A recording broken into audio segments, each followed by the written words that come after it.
Det har taget mig 10 års intenst arbejde at bygge det system, den forståelse eller det billedsprog op.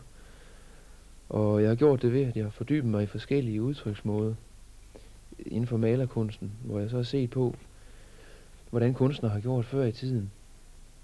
Og så har jeg sagt til mig selv, der er alle de muligheder, jeg mod fra en fælles menneskelig betragtning, rumme dem alle i mit selv. Og herefter har jeg så genarbejdet hver enkelt retning.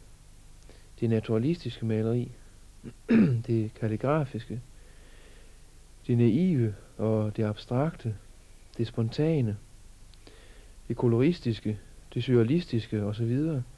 på en måde, sådan at de er blevet struktureret og levendegjort i mit sind og følelsesliv.